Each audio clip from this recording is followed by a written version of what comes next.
Hello, everybody out there. It's your old pal. This one's for all the night owls who might be craving content even at this hour. We'll wait for people to trickle in. It does look like, at least from my perspective, there's some kind of all day, all night construction going on right outside my window. So I have a constant hum of some kind of heavy machinery, apparently to do with water main maintenance. I was rustled out of bed this morning at like 7 something, screamed at by the not screamed at, but being alerted by a police officer and the superintendent of the building that my car was about to be towed from the street out front, which I would not have known as of yesterday, because there was no notice. So I had to bolt out and move the car in a moment's notice, or else my car was going to be towed, which would have been a whole nightmare. So I thankfully was able to retrieve the car in the nick of time. But yeah, as of now, I don't know. I guess there was maybe some emergency water main issue, but as of right now, there's still some kind of work going on right outside the window. So I hear a constant hum of noise, which I guess I can usually drown out. But the minute I think about it, I tend to get maybe mildly annoyed.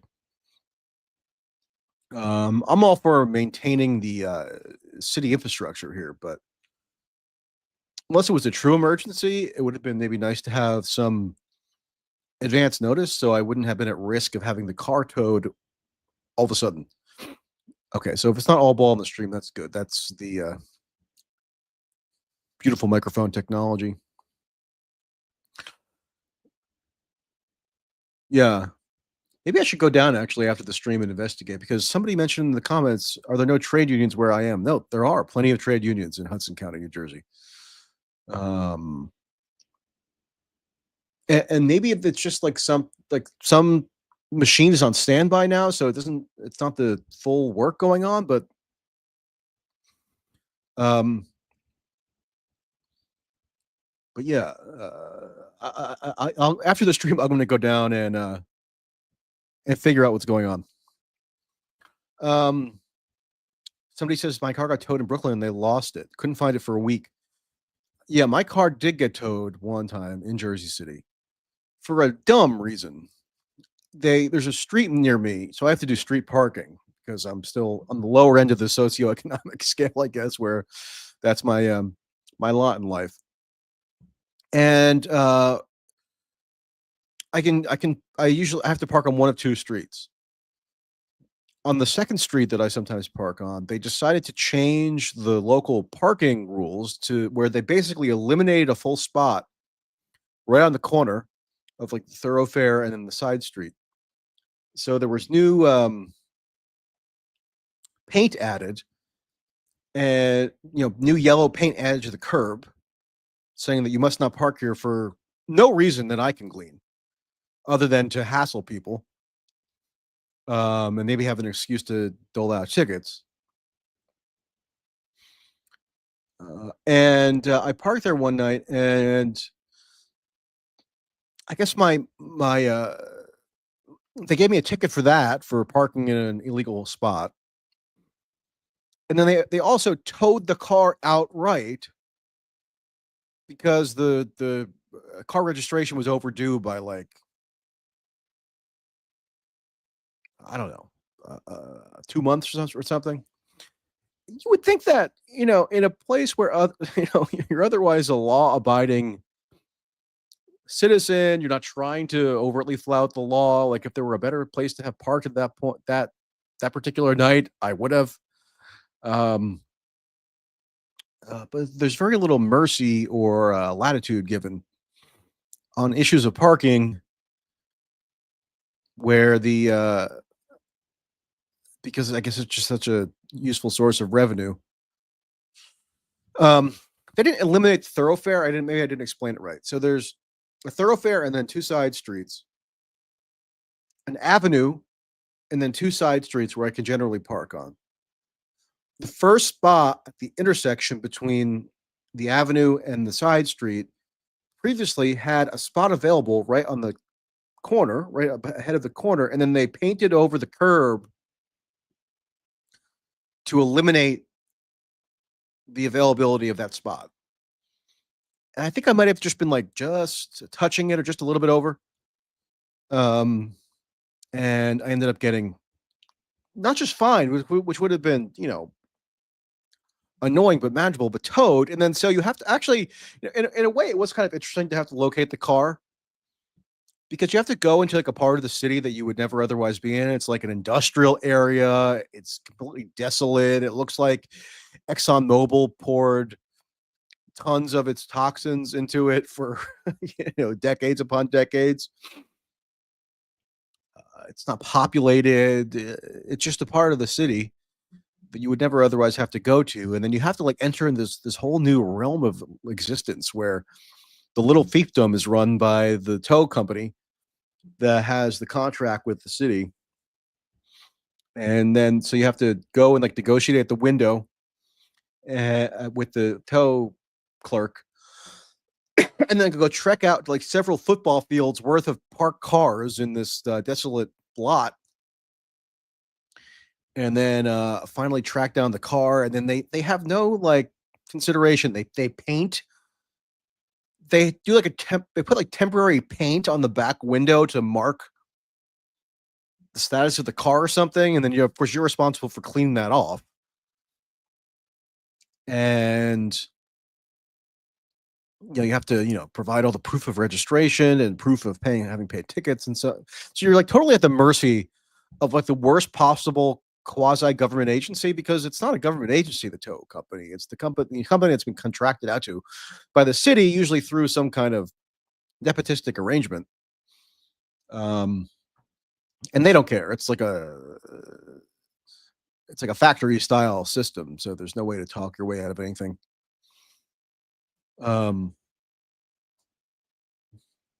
and yeah, so it was mildly interesting just to get a view of that, but the feeling when you go out to where you thought your car was parked, and you immediately have to like immediately runs through your head. Okay, was it stolen? Was it towed? Did something else happen? Like you have to like kind of just grapple instantaneously with what the possible outcomes are.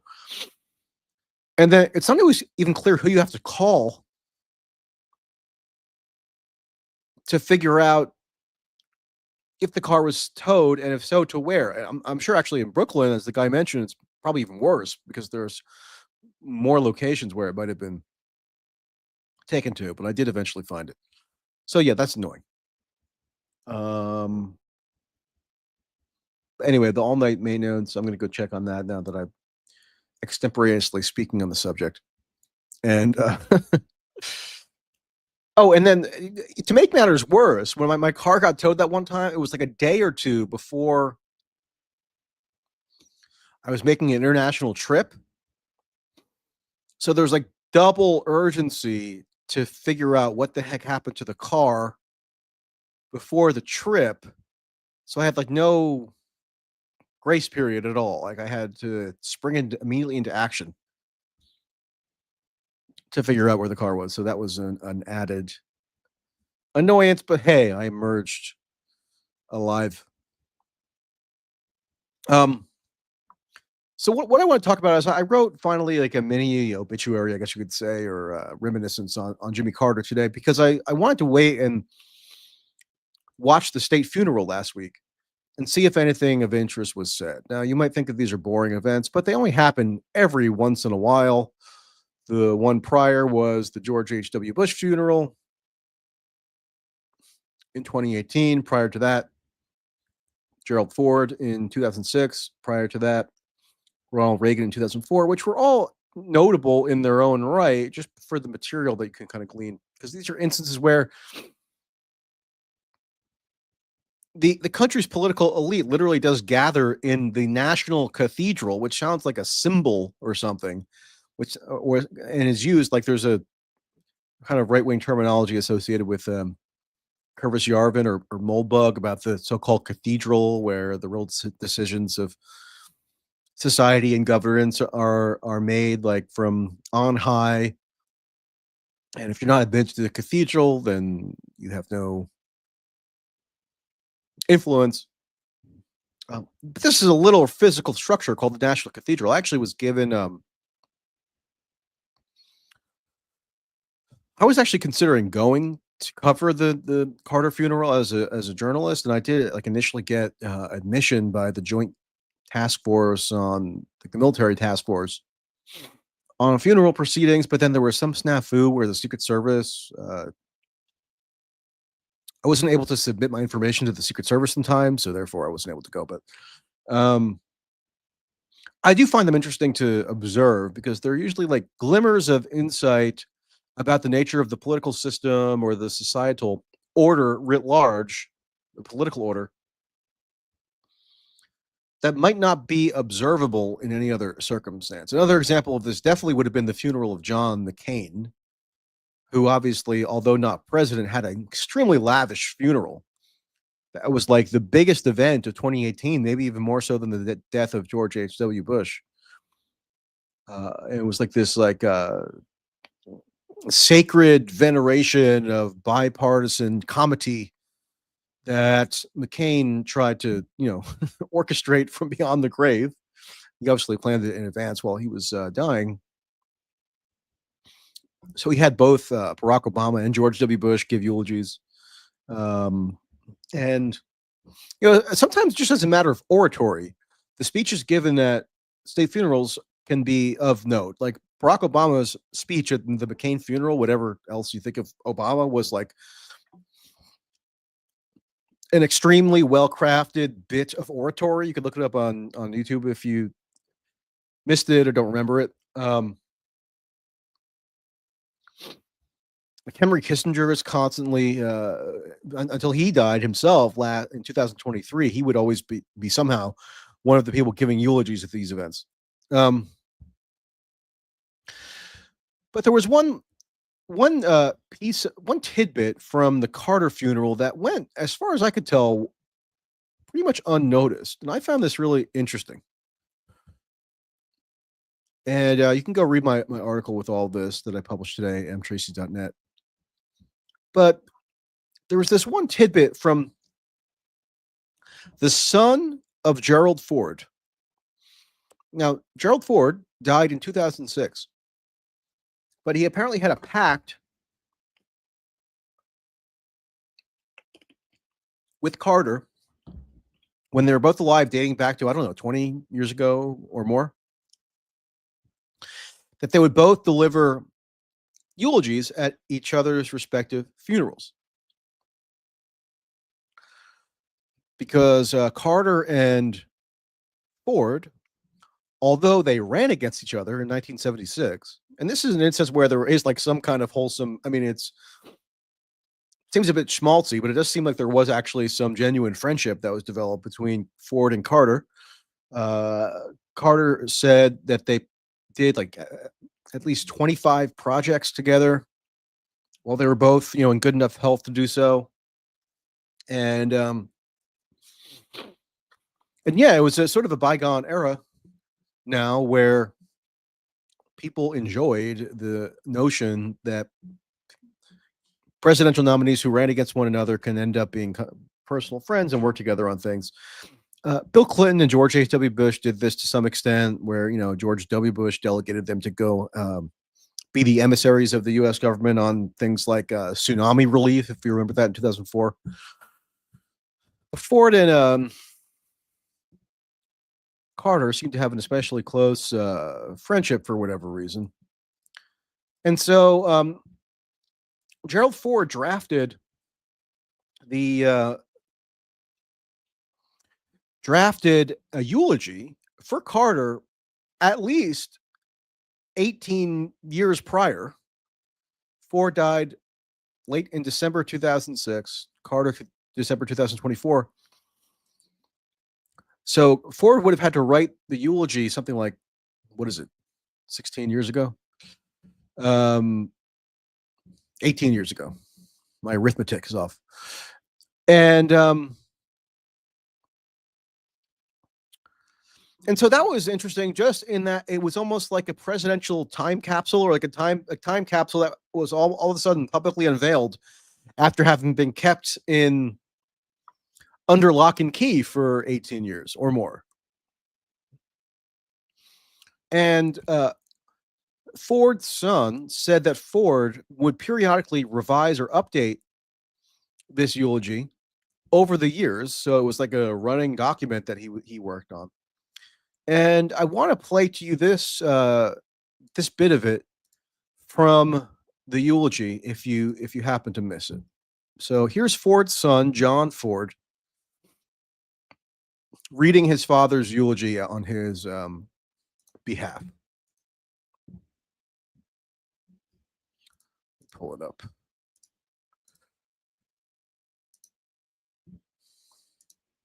On the spot, we agreed to participate in programs at each other's library, beginning with a series of conferences on arms control. And if that wasn't newsworthy enough, we told reporters on the plane that a lasting Middle East peace would require the United States to make tough decisions. So this is when Ford and Carter were appointed by Ronald Reagan to represent the U.S. at the funeral of Anwar Sadat, who was assassinated in, I believe it was 1981.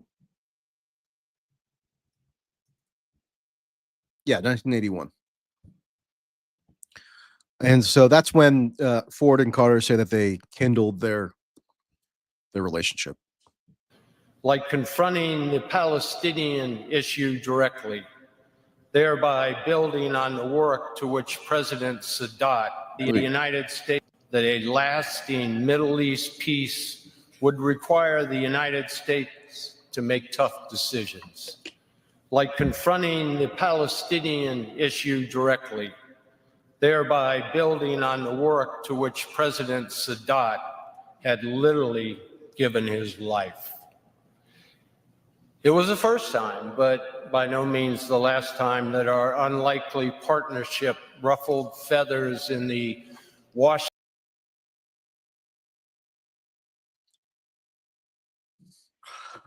Okay, so Gerald Ford, probably around 2006 or before, decided that in his obituary or his eulogy for Jimmy Carter to be read at some point in the future, he was going to make a point to recount how he and Carter, when they were forging their friendship, decided to jointly resolve together, Ford and Carter, Republican, Democrat, blah, blah, blah, that they were going to make it a joint priority to, quote, confront the Palestinian issue directly. Now, would you expect the word Palestinian to ever come up in a eulogy for a U.S. president? I probably wouldn't. Even in the case of Carter, who I had already long known was invested in the issue of the Israeli-Palestinian conflict. So I thought that was really notable that Ford saw fit to include, all those years ago, in his eulogy of Jimmy Carter, a reference to Carter's conviction on resolving the Palestinian issue. Didn't include Israel in that statement. It was Palestinian. And so if you cast your mind back, if you're old enough, or if you are not old enough, maybe this is some interesting new information for you.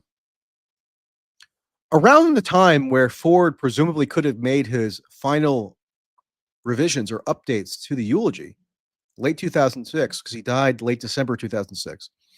A month or so before that, Jimmy Carter had published what has come to be maybe his most famous or infamous book, Palestine, Peace, Not Apartheid. And it caused a huge uproar at the time, which is really remarkable to look back upon. a lot of the controversy stemmed from just the title. Now, I personally am not all that fond of using the word apartheid, not to absolve Israel of anything, just because I think that sometimes there's an over reliance on importing terminology from different geopolitical contexts and kind of foisting them onto others when it could be much more useful to just come up with a new term or description. And especially with the Israel Palestine conflict, people get so hung up on terminology that I feel it's often a distraction. That's also the case with genocide. We don't have to get into that. And apartheid is an Afrikaners term that was developed within the South African context. Now, the situation in terms of the sequestration of Palestinians might be worse or better than the situation of the blacks in South Africa under apartheid, but it just doesn't seem to be of that much utility to insist on importing the term because, as Carter's book demonstrated, people inevitably are going to get extremely and disproportionately hung up on the word itself. But nevertheless, Carter chose to include that in his book, and it caused an uproar. Like I remember, watching TV at the time, just as a college student, and it was the talk of the town. I remember watching Hardball with Chris Matthews on my little TV in my freshman year of college, watching the Ranker. And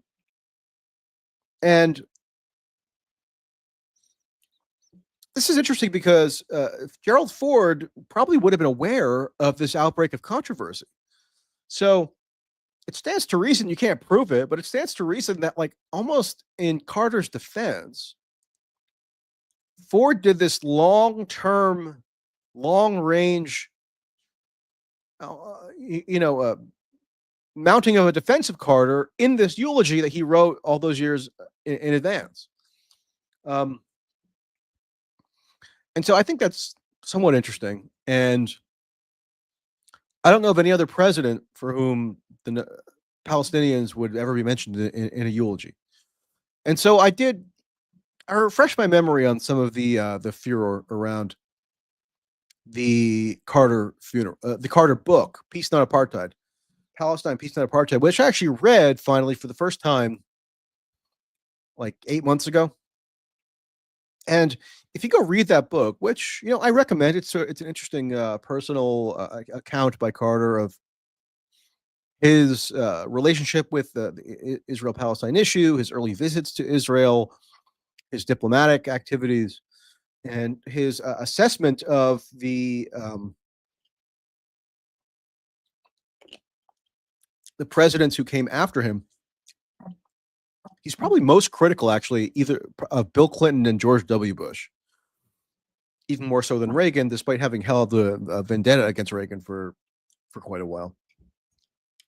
Because he often felt like his policy approach on Israel-Palestine was being shunned or marginalized. And so there was one column that was written that I think is really interesting and telling. So there's a column in the Washington Post, and I'm going to pull it up, that was written by one Deborah Lipstadt. Deborah Lipstadt, and I've written about her before. She's what I like to call a court historian, in that she's a historian who literally serves power. She's in the Biden administration as we speak. She is currently the special envoy for combating and monitoring anti-Semitism in the U.S. State Department. Now, I don't know whether the incoming Trump administration is going to refill that position, but they really wouldn't have much need. And if they didn't fill it, not much would be lost, because it's really this make-work position where it just gives somebody like Deborah Lipstadt an excuse to go around the world hectoring supplicant governments and corporations to more robustly monitor and punish speech. And her whole framework for diagnosing what it is constitutes anti-Semitism is just so anachronistic. Like, if you read this whole column, she hardly even quotes Carter's actual book. I'm not sure if she even read it. I kind of doubt that she read it. She doesn't like say, okay, Carter says this in the book, and that's indicative of anti-Semitism. What she does is like impute anti-Semitism by dint of Carter's supposedly damning omissions.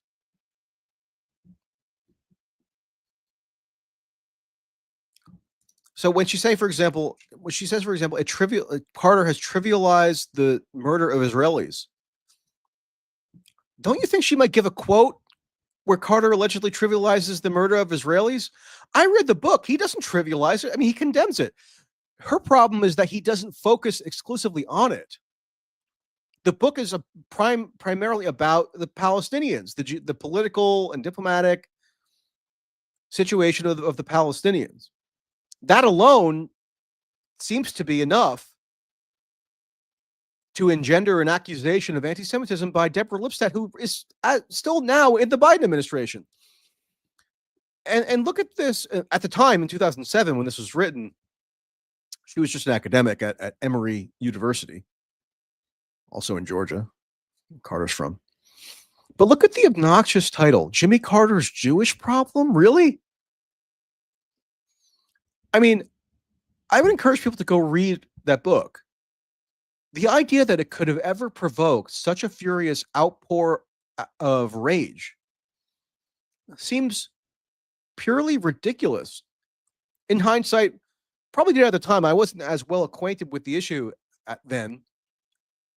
But I know even contemporaneously, plenty of people found the outrage ridiculous. And ironically, it kind of worked to Carter's advantage by selling lots of books. But really, look how freely Deborah Lipstadt, and here she is. If you're not aware of her, I'll pull up her profile from the State Department.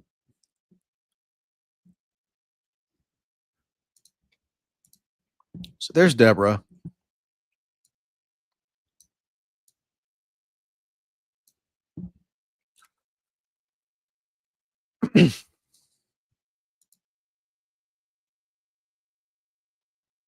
And she's, as of 2022, this special envoy to monitor anti-Semitism.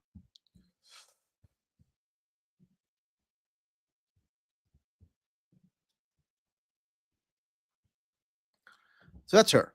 That's her in all her glory. And in 2006, she was writing these screeds against Carter. And this has to be read to be believed. And it was not at all uncommon at the time.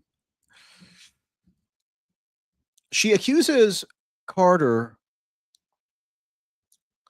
of almost ignoring the Holocaust because he only mentions the Holocaust twice. And in so doing, Carter gives, quote, inadvertent comfort to those who deny its importance or even its historical reality, in part because it helps them deny Israel's right to exist. So because Carter, in a book on the plight of Palestinians, only makes two cursory references to the Holocaust, and it's a short book. It's not like this vast tome.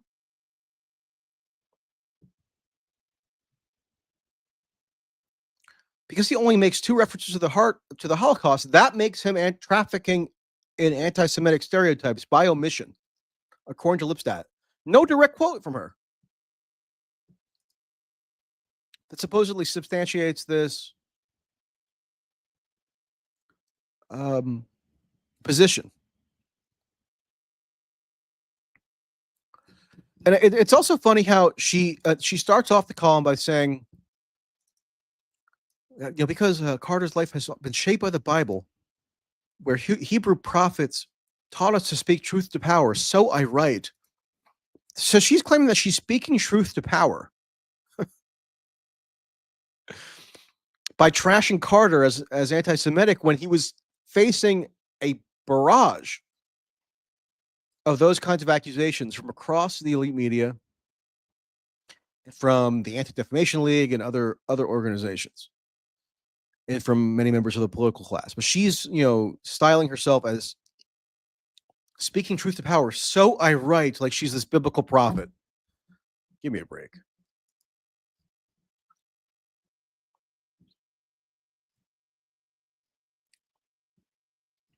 And then, so a lot of this claptrap for a couple of paragraphs. And then here's the coup de grace. Coup de grace. She trots out the most tedious, predictable, slander, effectively, which is that she compares him to who else but David Duke.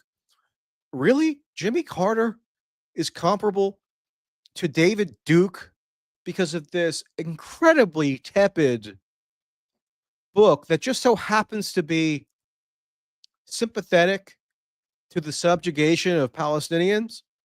Because of that, he's David Duke. Now, I don't want to get into a debate about David Duke, but it's just such a lazy little trope that Lipstadt trots out. She loves to talk about tropes and how if you can be divine to have to have peddled a certain quote unquote trope, that's what makes you anti-Semitic. And yet she plucks out this incredibly tedious, idiotic comparison, and she's saying it makes her all the more aggrieved and all the more disappointed that she has to make this point about Carter, because when somebody like David Duke spouts these allegedly anti-Semitic talking points, he yawns and rolls her eyes and disregards it. But when Jimmy Carter does it, somebody of Carter's stature, she has to rush into action like there's a fire to be put out, like in LA. And so that I find really interesting. I would have wished, and I didn't read and watch every last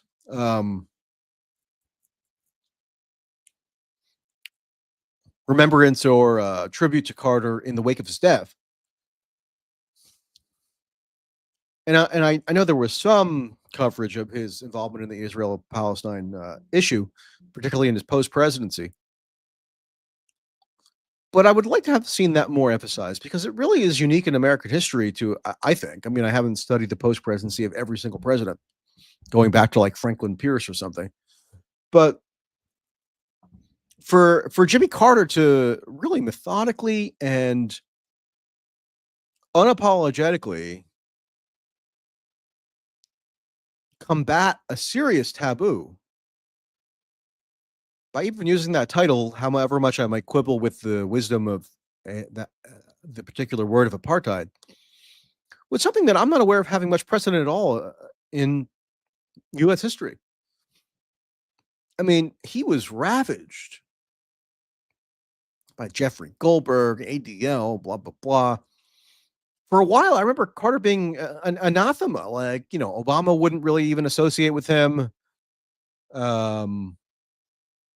He was left with, good old Gerald Ford in their little private confabs.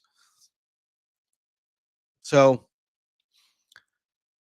I do think Carter made a significant contribution, by the way, to eroding that taboo, because however much pro-Israel lobbyists or activists or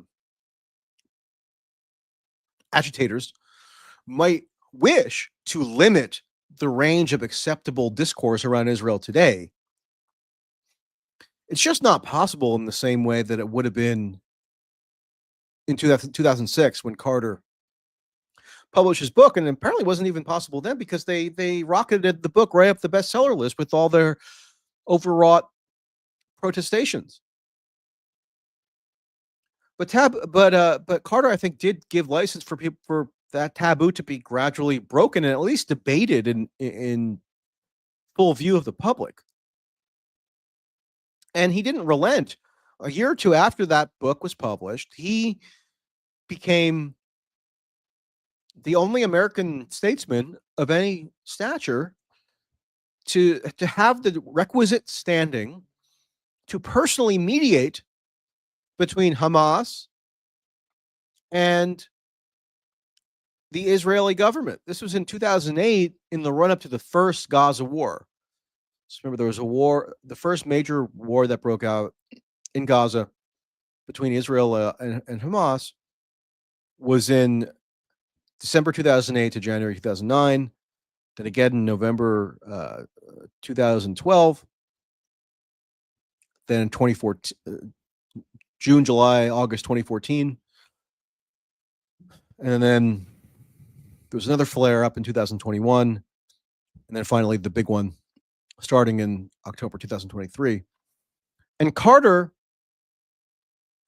went on a private diplomatic mission in 2008, seemingly without even attempting to get the blessing of the Bush administration, who probably would have objected at that time, and secured commitments, he said, on the part of Hamas to cease firing its rudimentary rockets into southern Israel.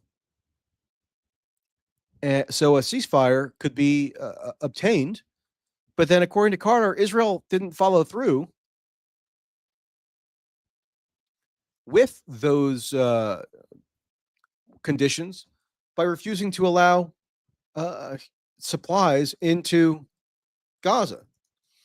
And I'll play a little bit of the clip of Carter describing that here, because there's a lot of this kind of stuff that I think Carter doesn't get short shrift on.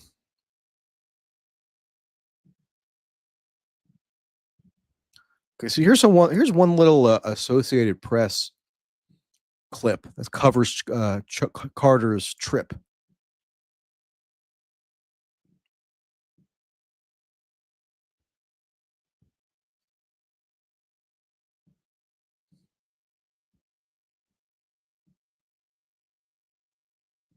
Former President Jimmy Carter has shaken hands with the leader of the militant group Hamas. They met in Gaza, where Carter pressed the Palestinian prime minister to accept international conditions so it can join the global community. The Hamas leaders want peace, and they want to have reconciliation, not only with their Fatah brothers, but also eventually with Israelis, to live side by side with two nations, both sovereign nations, recognized by each other. Despite being the ruling party in the Palestinian territories, the U.S. and Europe consider Hamas a terrorist organization for its use of violence, and as such, the group has been shunned by much of the world. Carter is a tireless advocate for peace in the region. He's hoping his visit there and this meeting with Hamas can soften both the group and world views. Carter has also met with Israeli leaders and has been pressing them to give up their settlements in the West Bank. Diane Kepley, The Associated Press. Yeah, so pressing Israel to give up its settlements in the West Bank did not bear a whole lot of fruit, but he seemed to have been engaged with Hamas at a point where they were much more amenable to negotiation with Israel than clearly later became the case when, in a spasm of desperation, they launched the October 7th attack. And then that all became for naught. And there's another. So if I would recommend watching this entire clip, which I tweeted this, it was in June of last year. This is really interesting. I'm just going to play this entire thing, and maybe people will enjoy it. See, I feel like this is a good, better way almost to memorialize Carter, because in my article, I do get into some of the stuff that he did when he was president that was questionable, and even some of the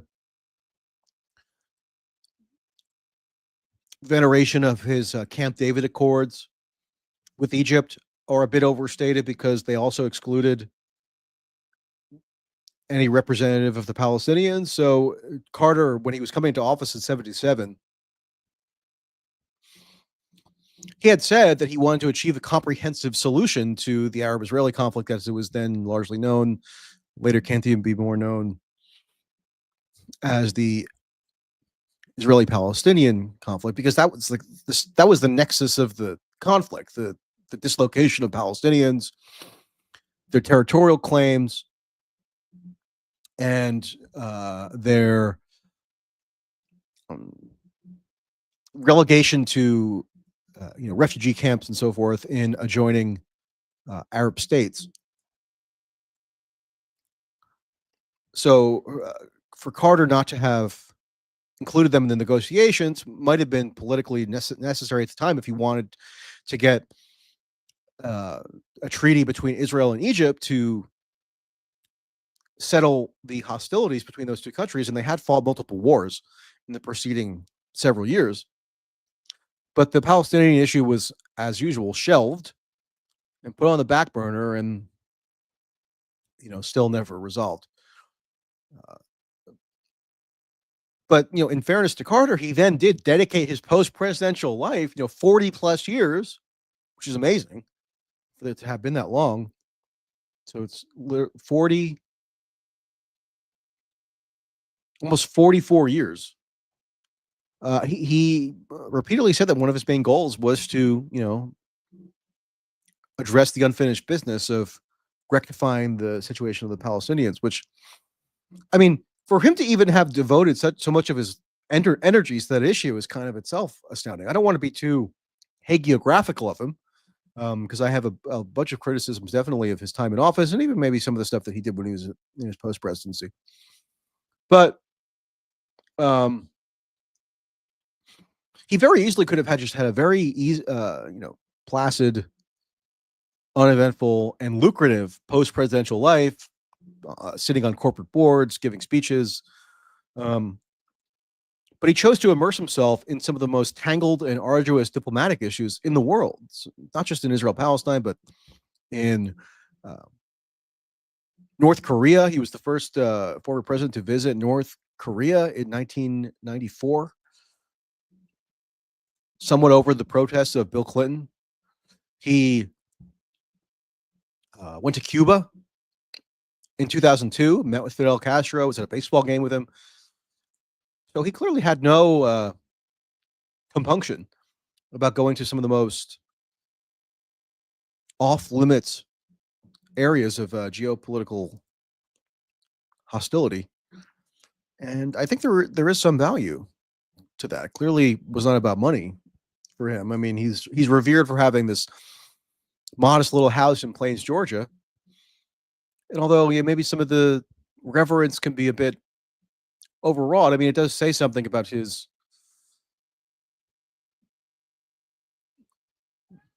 not seeking out lavish luxuries, which he easily could have obtained, given his stature as a former president. So let's watch a little bit of this. This is from 2008. Hamas, I read in the Wall Street Journal this morning that Hamas has offered a 1-year ceasefire, with the only provision being that Israel open up the border and let food and water and medicine and fuel come in. That's the only provision. And that was... Do you believe that Hamas would do that? Absolutely. That in fact they opened up the border and allowed food and other things come in? Sure. And financial resources as well. The financial resources come in primarily from Fatah to their 88,000 people in Gaza who are still part of Fatah and are employed by them. Who's lost the election essentially to Hamas. They lost the election in January of 2006. But do I believe that Hamas can enforce it? Yes. Yeah, they can enforce the ceasefire. In other words, and therefore, if Hamas wants to stop the shelling of Israel, which led to this war, according to the Israelis, you tell me if you don't believe that. Okay, pause for a second. Just think of how unbelievable it is. Not unbelievable, but think of how unfathomable it would be today for anybody even approximating Jimmy Carter's stature in the American political milieu, making a point to go and at least present the perspective of Hamas in any context. And the context for Carter here is trying to advocate some diplomatic accord. But this is like untouchable territory for virtually anybody in the American political system. Like, you wouldn't even hear Ilhan Omar or Rashida Tlaib speaking this way about Hamas in 2024, 2025. Now, Carter obviously was not available for comment in the aftermath of October 7th in 2023, given his deteriorating condition. But even then, I mean, he gave many interviews in the late 2000s, 2010s, where he repeated his experiences negotiating with Hamas and trying to, I don't think defend them is the correct word, but recognize their status as the governing party in the Gaza Strip and the necessity of engaging with them to broker some kind of settlement. Unfathomable for anybody else to really do that of Carter's stature. And Carter had been a former president for so long that he really was incredibly unique in the American political system because he already had his status, right? But he was so many decades removed from actually being in power that he was liberated from having to kowtow to pressure groups. So there are so many clips of him and things that he wrote where he speaks very plainly about the influence of AIPAC, of other factions of the pro-Israel lobby, even doing so on the Al Jazeera and other venues. And I doubt if there's anybody that even Charlie Rose here would have had on who would have represented the same perspective other than Carter. So Carter was uniquely situated to do so by virtue of his standing as a former president. So it really is fascinating. Why did the Israelis I know what invade happened because Gaza? I was there. Tell me what happened. Well, Hamas was lobbing rockets. My wife and I went to Sederot, a little village kind of northeast of Gaza, and we saw where the rockets had been falling. And in that year, between 2007 in July and June of 2008, one Israeli was killed by the rockets. But the rockets aggravated people, and it scared people who were living in this little village of 20,000 people. 3,000 citizens had moved out, and the streets were empty, the playgrounds were empty, and so forth. It was a very bad thing. So I condemned that as an act of terrorism and called on the Hamas to quit lobbing the rockets or permitting them to be lobbed. I met then with the mayor. Okay, so there's a qualifier that the Deborah Lipstadts of the world, and like Jeffrey Goldberg, who also wrote one of these screeds at the time, claiming that Carter was trafficking in anti-Semitic tropes. That's a qualifier which they curiously omit. I mean, obviously he is, when he's asked to address the issue. Back then, Hamas had far more rudimentary military capacities than they even developed later on, as evidenced by the October 7th attack. But even when they only had these rudimentary rockets, which every now and then would kill an Israeli in Sderot or some southern Israeli village, definitely a nuisance, but definitely nowhere to the level of the pain that Israel could inflict on Gaza. But even when that issue is put to Carter, he addresses it and he condemns the rocket. So it's exactly the kind of thing that Lipstadt et al. Insinuate that he's trying to omit. And a large group. Why were they doing it? Because in their, I'm not speaking for them. I understand. In their statement, I met with the Hamas leaders from Gaza first. They came out to Cairo to meet with me. They told me the reason they were lobbing the rockets was to bring international attention to the fact that they were starving to death, that the Israelis were not permitting food and water and fuel and medicine to come into them. And they had to publicize their plight. And they knew that nobody was getting killed. In the entire 12 months, one Israeli was killed. But at the same time, on an average, 49 Palestinians were killed every month. So that's a wide disparity. But it's very important that Hamas was firing the rockets, and very bad, in my opinion. It brought discredit and condemnation on them. So the mayor told me, in the presence of all of his satellite citizens, that Israel was neither negotiating nor using military means. And I said, well, I'm going to Syria, and I will meet with Hamas and see what I can do about the rockets, which I'm not a negotiator. I was just there on observe. So I did. Was this when you saw Assad as well as Mashal? Yeah, this was in April. Right. Last year. So when I got... He even met with Assad. Oh, my God. How horrible. Got there, Hamas declared, we will never have a ceasefire, just Gaza. We want a ceasefire in Gaza and the West Bank. And I knew the Israelis would refuse to have a ceasefire in West Bank, and still do. So I eventually got them to agree to consider a ceasefire just in Gaza. So since I'm not in the negotiating business, I relayed this information to the negotiator from Egypt, Omar Suleiman, who's head of Egypt's security force. Right. And he proceeded with the negotiation. And to make a long story short, about a month and a half later, I was informed by Hamas and Suleiman that an agreement had been reached between Israel and the Palestinians. Very simple agreement. No more rockets, no more attack on Gaza, and the Israelis would open up their border and let food and water and so forth come in. 30% in the first 13 days, and then 100% after that. So, and on the 19th of June, that went into effect. Let me just understand what you were saying, because it's an important point here with So bear in mind, Carter says that the Hamas representatives tell him that what they ultimately want is not just a ceasefire for Gaza, but also for the West Bank, because Israel, as everyone later discovered, and probably should have been obvious at the time to anybody who was a careful observer, was always trying to separate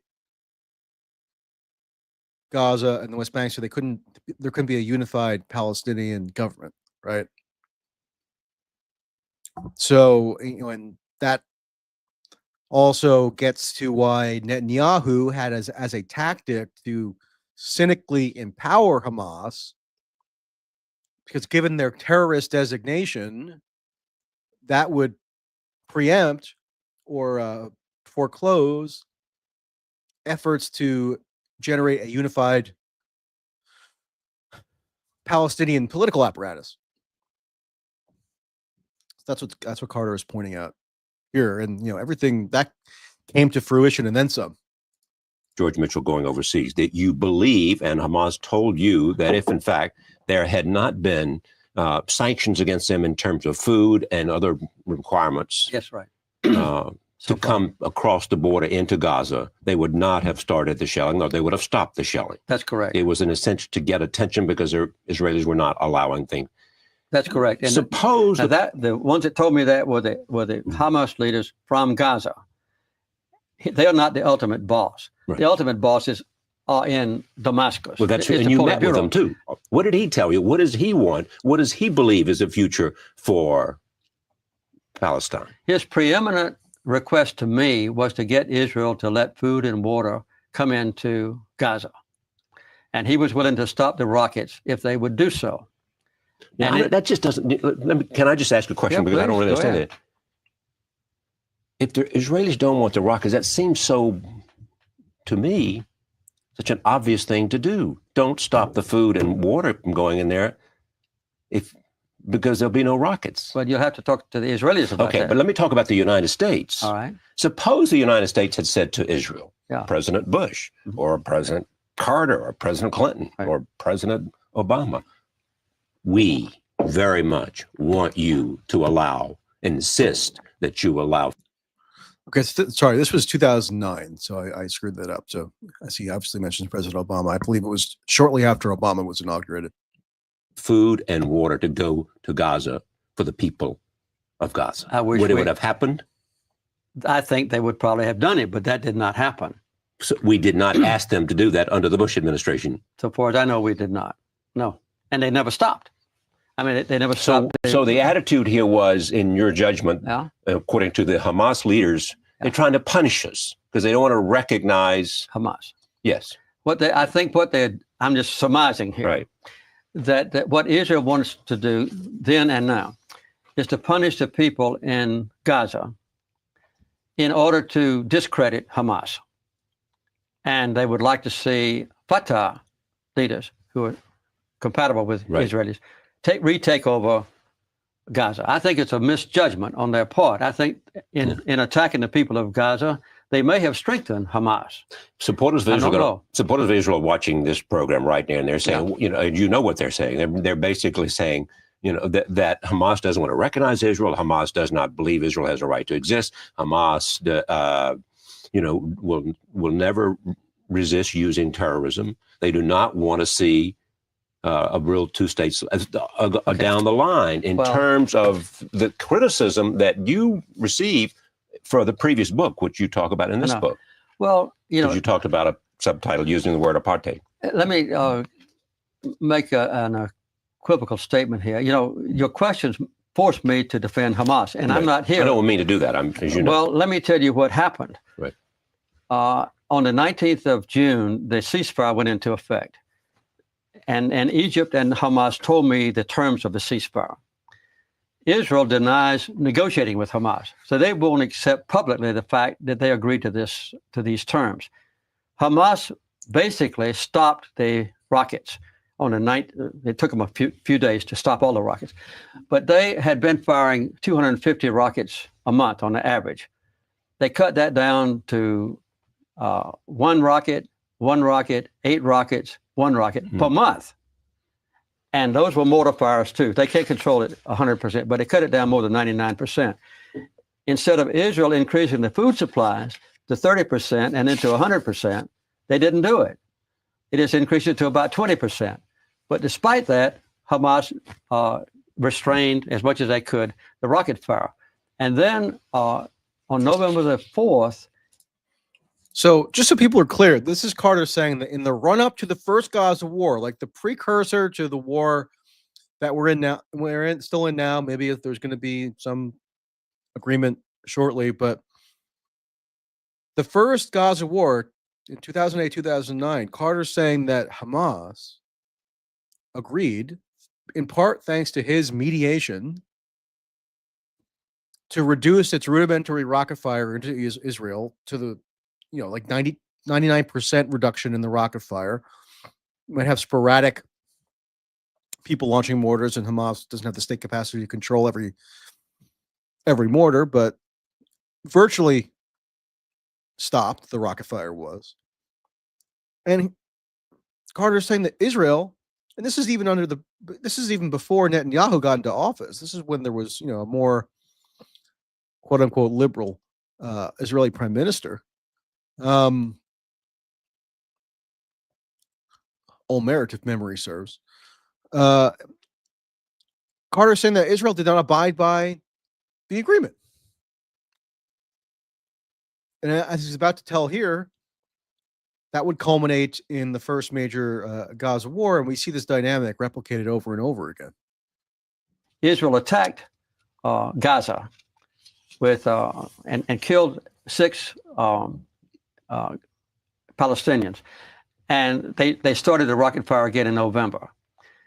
I went back over there in December. I think that was December the 14th. I was there. I went to Lebanon primarily, and then I went on to Syria and met with Hamas. And I asked them again, let's reinstall the terms of the ceasefire. And they gave us word that they would be willing to if the food supplies and so forth could be opened. Israel. But my assistants, Robert Pastor is one, Dr. Robert Pastor, whom you know, and another one is Herrera Balin, who's in charge of the Carter Center's conflict resolution program. He's a Lebanese. They went to Israel, and they relayed this proposition to the Israeli officials. And a day later, they were informed that they would only increase the supplies of food to a 15% level, which was not acceptable to Hamas. So the rocket fire continued, and that's when it erupted into an attack by Israel on Gaza. And now you mentioned another factor, which is very important, whether Hamas would acknowledge Israel's right to exist. When I went, the main argument I had with the Hamas leaders was that I wanted them to agree with me that if Mahmoud Abbas, representing Fatah and representing the PLO, negotiated an agreement with Israel, that Hamas would accept it. And represented Palestine Authority. Represented the Palestine Authority, but also as head of PLO. Right. And he was negotiating with Israel. They committed to me and made a public statement to Al Jazeera and so forth that if such an agreement could be negotiated, they would accept it, every term in it, provided it was submitted to the Palestinian people in a referendum, or if there could be an honest, fair election conducted to create a unity government that would approve it. So they agreed to accept all the terms of any peace agreement if the Palestinian people approved it in an election or in a referendum. Okay, so much of that is sacrilegious. It's hard to even nowhere to begin.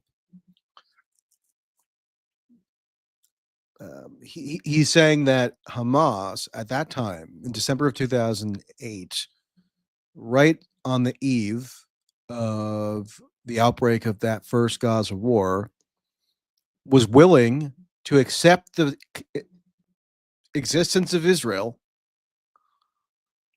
provided that the overall agreement was submitted to the Palestinian people in a popular referendum or ratified through a fair election. And remember, Israel was trying to prevent, one of the longstanding goals of successive Israeli governments was to prevent the ability of the two territories, Gaza and the West Bank, to engage in joint electoral exercises.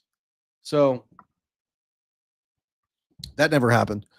And obviously the views of Hamas seem to have hardened quite a bit in the subsequent years, in part due to Israeli recalcitrance, in part due to maybe some radicalism and some intransigence of the Hamas's own and their ideology and whatnot. But I think it's just in general worth dwelling on how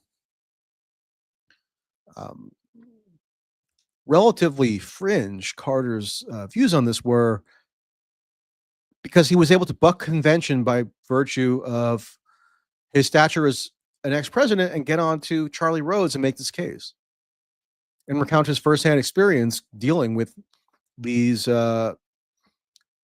officials in Syria, Lebanon, etc. So that I do think is a laudable legacy on Carter's part. Again, plenty of flaws in the article that I wrote at mtracy.net. It should be in the description box here. I also get into how he, entered office kind of evangelizing about quote unquote human rights and wanting to kind of inaugurate a new foreign policy doctrine around so-called human rights. And, a critical component of that was supposed to be a reduction in U.S. arms sales. Because, post-World War II, the U.S. became a giant, exponentially increased its international arms exports. And Carter had argued that was going on too unabated and it was not consistent with human rights. And then, lo and behold, he and his administration ended up, basically embracing unfettered arms sales, including to Egypt, as it was engaged in the diplomatic process that would result in the bilateral Israeli-Egyptian treaty. So human rights, took a back seat when there was some larger imperative at play, and that the arms deal that Carter struck up was with Egypt, Israel, and Saudi Arabia. So in a way, it's actually not exactly unlike the tactic that the first Trump administration employed to get the Abraham Accords, which were much different because Egypt and Israel legitimately had been in a state of war in the run-up to the Camp David Accords in 1978, two previous wars of major consequence. Whereas the countries that supposedly had new peace deals with Israel under the Abraham Accords, or normalized relations, were countries that never realistically would be at war with Israel and never had been in the recent past. So it was kind of a feint or a pretext to call them a peace deal. Like peace isn't a peace deal when you're resolving a state of warfare between countries or whatever. And the countries of Morocco, the United Arab Emirates, Bahrain, and Sudan were never going to be at war with Israel in any plausible scenario. So the Israel-Egypt treaty that Carter did broker when he was president could reasonably be said to have been a legitimate diplomatic achievement, even if it did shelve the Palestinian issue, which then festered, obviously. But again, to Carter's credit, he did then dedicate 40 plus years to focusing on the issue in whatever capacity he could as a post-president, as an ex-president. So that's my obituary for Carter. Go to mtracy.net and read the full article. I'm now going to go to a couple of super chats. So if you're watching on X, be aware that you can also go to YouTube and send a super chat if you so please. Okay, so The Invisible says, what are your thoughts on how quickly Trump possibly managed to break a ceasefire deal? Does it not make Joe look weak now, and why didn't Biden do it? Yeah, so let's wait to see the final details of this. Here's my initial impression. It has nominally been the Biden policy to advocate for a ceasefire for months. Months and months and months. I don't know how many months now, 6, 8 more. At least since after the Rafah offensive. So I would say July, I think, is when they rolled out the public demand for a ceasefire. Obviously under some political pressure, thinking that they needed to consolidate aspects of the Democratic Party coalition, and lots of people were disillusioned with the Israel policy for good reason. But Israel had a certain degree of leverage to resist the Biden administration's entreaties, which were toothless because they weren't really accompanied with any leverage. Biden never withheld arms shipments except for one transient withholding of arms, one category of arms back in May of last year, a category of 200-pound bombs, I think it was.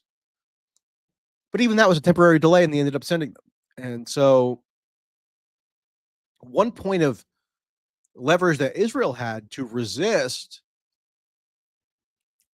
these entreaties by the Biden administration was the existence of an active Republican campaign, Trump and the Republicans in Congress, opposing explicitly a ceasefire. Trump explicitly opposed it. Most, if not all, congressional Republican candidates opposed it. So in that political context, because Israel carefully calibrates virtually everything it does by necessity to internal political dynamics in the United States. So if the pressure was only coming from one partisan direction, albeit the incumbent president, who was feckless in a lot of ways, Israel could then resist, maybe with the assumption that if it just runs out the clock,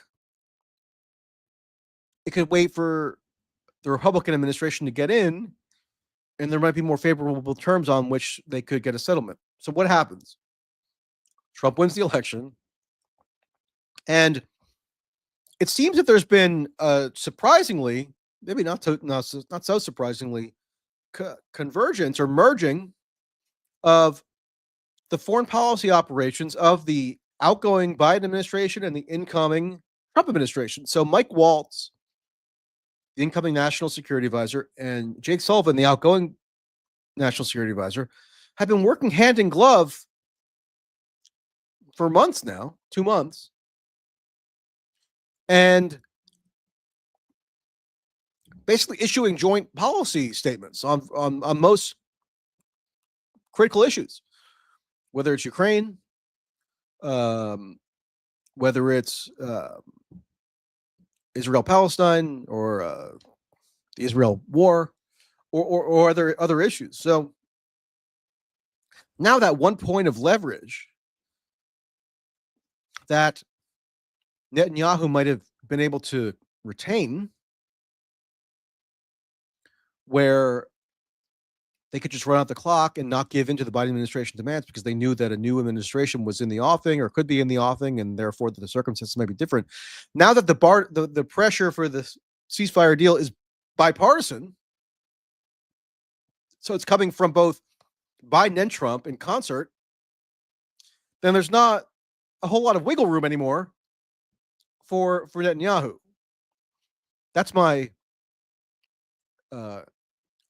impression of the dynamics at play. Now, we don't know the full details of what's going to emerge, and there could be a lot of complications in terms of the implementation. But I do think that the critical factor here is the emissary that Trump sent, Witkoff, adhering to the same policy, in unison with the Biden administration. So therefore, Netanyahu loses his wedge to kind of draw support from one side of the political spectrum while kind of triangulating against the other. So that I think is probably that's my initial impression of what's happening, but I could be wrong.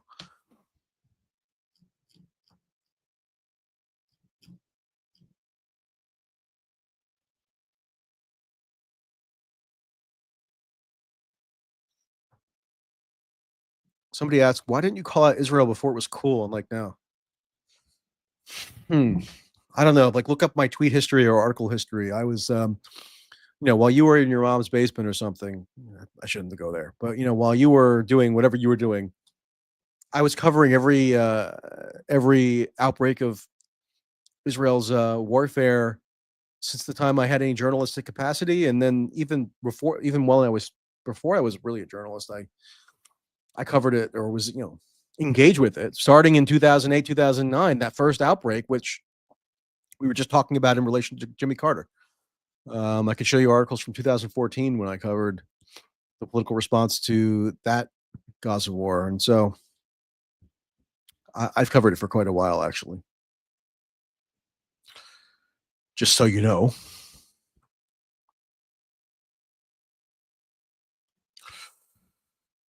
Let's see. Okay, so just a quick word on Hegseth. I don't know. I did an impromptu stream earlier today with the old pal Richard Hanania on the Hegseth hearing. My basic takeaway is that, of course, as usual, as expected, it was incredibly irritating and depressing. Just because, for one thing, the Democrats, despite there being a huge wealth of material that they could legitimately use to substantively probe Hegseth on Israel, for Pete's sake, Iran, Hegseth has called for bombing Iran in the first Trump administration. He called for bombing North Korea. I have all the clips. I did a whole big article on it in November. He called on the Pentagon to expedite secret arms shipments to Ukraine. So apparently to conceal them from Congress. That's what Hegseth wanted when it was still more, politically palatable for Fox News personalities to be coming out and like criticizing the Biden administration on Ukraine from the perspective of being insufficiently aggressive in its support of Ukraine. That's what Hegseth's position was in 2022 into 2023.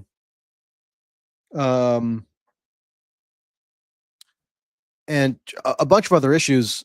And what did the Democrats do? Of course, they decide to stay confined to this like culture war terrain where they want to just endlessly battle over Pete Hegseth's